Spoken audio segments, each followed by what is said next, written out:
going to talk about two Wes Anderson stop motion films, which is The Fantastic Mr. Fox and Isle of Dogs. Both of which came out and were well received and didn't set the world on fire. It's just one of those things, it's like stop motion is very difficult to get a lot of attention to. They both did well enough, but neither of them were like massive hits. But they're well respected. And I think it's a film, these kind of films that build up their audience over time. They're not going to be massive like draws straight away, but they're kind of films that will float in and begin to people's collections. They'll show their kids them, and slowly but surely you get an idea what the films are, and they become their own beloved little cults. Which I think is slowly happening in these two films, because they are obviously Wes Anderson films, has stills all over them, but because it's stop motion, he's not tied to reality and moving reality.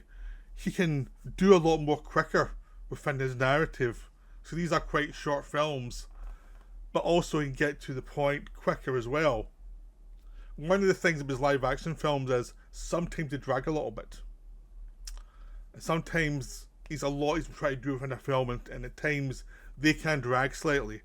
Not everyone. Every so often you get something like Darjeeling Limited, or his most recent one about the aliens in Arizona, which were good films but not great films, because you feel they never quite came together. And there's other ones like The French Dispatch, which is wonderful.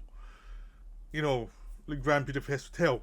So, I mean, essentially, he's just a director. Sometimes it could get told by people, maybe you should pace this up slightly. There's that problem been an auteur at some point, is I'm not sure if people tell you what you need to know. Like, this is, I mean, sometimes it's good not to do that. Sometimes it's good to just stick to your guns, because you might ruin something as well. But sometimes you watch the film and it's like, this could have been paced up slightly. But there's not a problem with these two films. These two films are really well paced. The first one is an adaptation of Roald Dahl story, and Anderson's went on to do other ones for Netflix, but Roald Dahl on stop motion and live action. But he's also did Isle of Dogs. I'm not sure if there were stop motion for the Netflix stuff. I have not watched them yet, but I'm going to be watching them. But Isle of Dogs was probably my favourite of the two, although for a while it was Fantastic Mr. Fox. And maybe if you ask me in 2 years, it might be Fantastic Mr. Fox again. It's like, it goes back and forth. So it's like, obviously I really like both the films. But they are different films. They are very different films, actually. Because one is an adaptation and one's an original story. So there is a kind of different feel to the way they're structured. So the Fantastic Mr. Fox, I actually saw in the cinema when it came out. It was I think it was 2010 it came out. It was like I think after Darjeeling Limited came out and had not done as well, and this one was like a refresher, and then Anderson went on to do some really good stuff. I think it was just one of those things where it happens with directors. You have blinds, you have roadblock, then you move on. It's just what happens. At least for me, for watching this film, that Darjeeling Limited was a roadblock. This one was a big refresher. Oh, he hasn't lost his touch. So it's about a fox played by George Clooney, and one of his best parts. Who's this guy this fox who steals chickens. He's a thief. He loves doing it. He's very good at it. He's an expert at everything. And then his wife gets pregnant, so she tells him, "This is not a good way to live. If you're going to have a child, you have to do something else." So we cut to a few years later, and he now has a child, and the child is now grown up, and the child is actually very neurotic, and played by Jason Schwartzman, and is most neurotic, and the mother is played by Meryl Streep, and they're a dysfunctional family because the mother has grown up and now is a painter, and she's quite happy, but the father is itching to get back. He writes newspaper reports that he doesn't think anyone reads, and his son is she's an athlete, but his son's actually very, very awkward, socially, physically, everything. And his son knows about the father's reputation as being this great athlete and great thief, and he's totally intimidated by it. So there's a lot of issues for the son and for the father. The son is intimidated by his father's reputation. The father's sorry. The father's kind of can't let go of that past. He really feels the need to keep moving forward to reclaim what was once his as basically the king thief, and he's not very satisfied. So he actually goes out and decides to steal from the three farmers nearby, simply to rediscover his lost zest for life. And the idea is basically he's just going to do these 3 bits of thievery, and that's him. He's just going to do one off. Unfortunately, he annoys the farmers who are all a bit psycho, especially the one played by Michael Gambon, who's a complete lunatic. And he began to go to war with the animal life nearby. So it's the animals versus the humans for the middle part of the film. And every time the fox thinks he's got a one over on the farmer comes back with more artillery, more brutal, reactions. And this is a case of the fox and Michael Gambon's character are just as stubborn as each other. You've also got a really funny thing of Brian Cox returning from Rushmore as a news reporter, watching this whole thing play out, just being aghast at how stupid it is, but being very deadpan about it. But obviously, there's a massive amount of judgment going on. So it's the thing about the reactions and what one bad decision can cause, and why that decision was made in the first place. And it really, Mr. Fox has to realise he kind of has to be a bit more responsible, but he also realises he's been suppressing so much of his personality that he has kind of lost what makes life worth living for him. So it becomes this, tale of the 2 parts of yourself, and his son has the same problem, and there's the nephew arrives who's into meditation and is very calm and has his own problems, but is pretty much a decent fellow who, of course, gets abused by the son character for most of the film. So there's lots of charming characters. Bill Murray plays a lawyer, a badger, and there's all these other characters who they're all trying to figure out. There's a George Clooney's character's a sidekick who's basically the person who runs, who's the housekeeper, and he's just clueless. So there's lots of fun characters, lots of fun situations, and it's a very charming film, by escalation. There's lots of little side characters, like Jarvis Cocker shows up as Petey, who sings a song and who's just a sidekick of the villain and who's just clueless as well. There's just lots of charming things, and the stop motion creates this unreality reality as the world is set up with its own rules, and you can follow it, and it works perfectly for what it is. For some people it's too stylized, but I just think it's set up its own world, and it's like, these are the rules of this world, and you're in or you're out, and that's all you really ask for animation. It's not trying to charm you the way a lot of Disney films try to overdo it to charm you into liking them. It's like, no, this is the film, you're going to like it or you're not going to like it. That's it. It expects a bit of intelligence from you. And it rewards it with some really fun characters, some really fun situations. And it's not scared to be silly sometimes. Some of the stuff, it goes from like clever humour to really silly within like 2 seconds, which is one thing I was saying about the animation, how it helps Wes Anderson sometimes, because sometimes try to switch that within live action, and sometimes it works, but sometimes it's a bit too clumsy. And this one is never clumsy. It's like he's got the pacing right. He knows.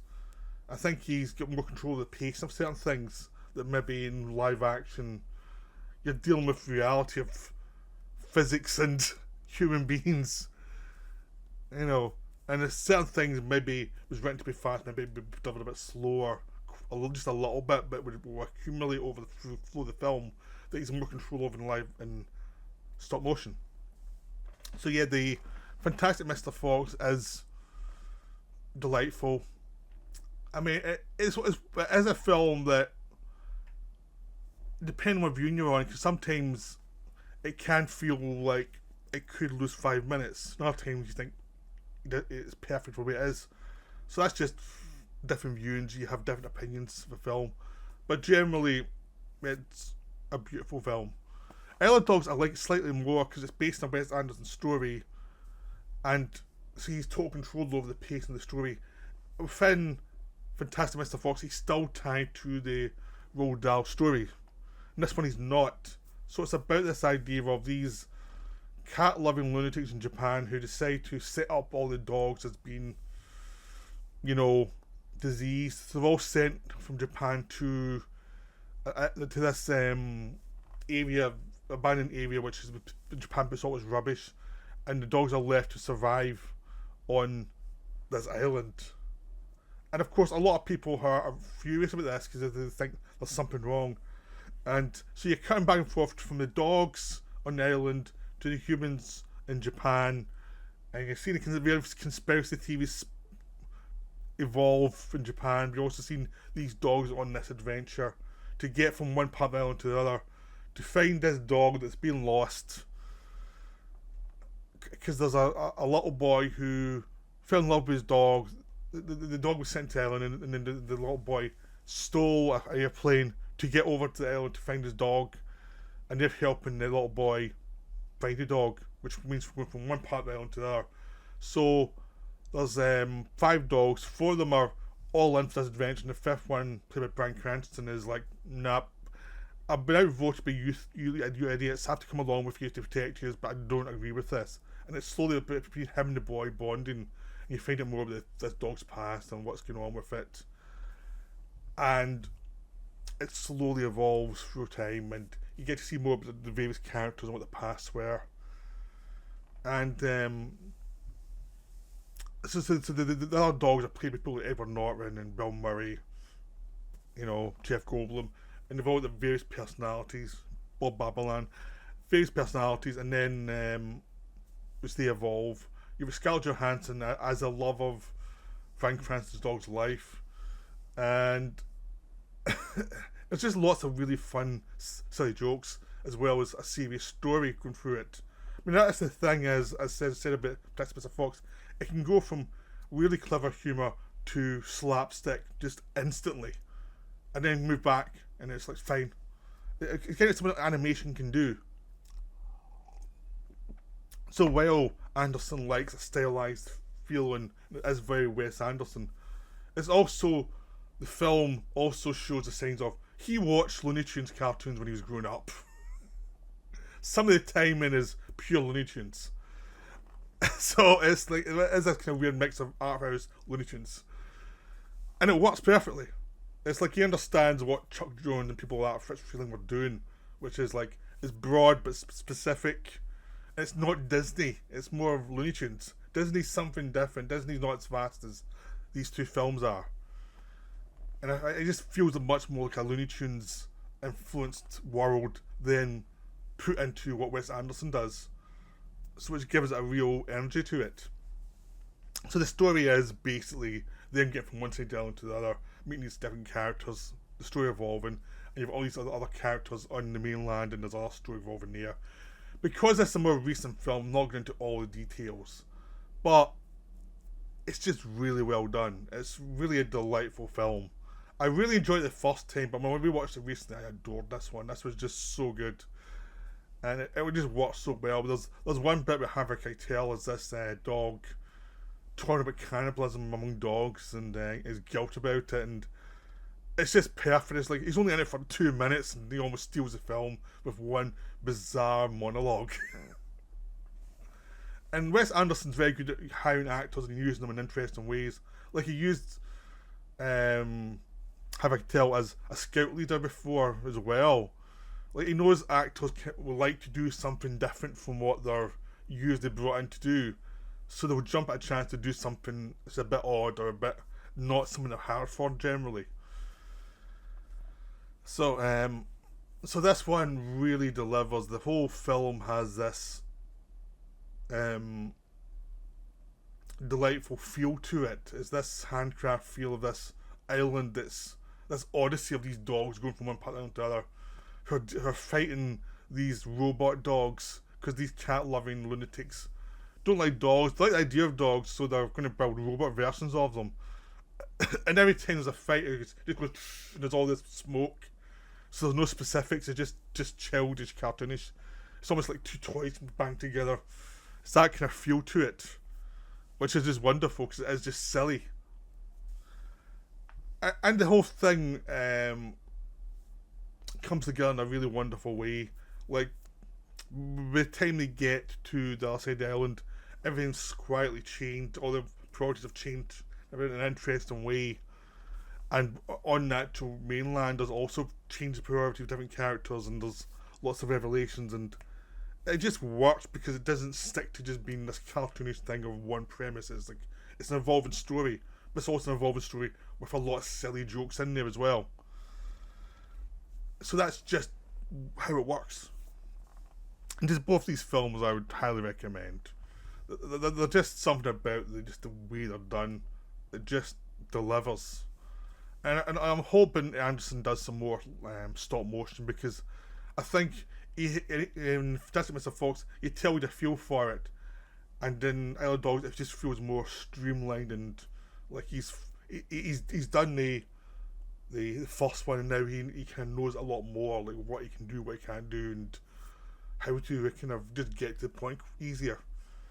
But both these films are delightful. Go watch them. That's all I'm going to say about them, because I don't want to just be repeating how great they are. So I hope you enjoyed this video. I'll see you later.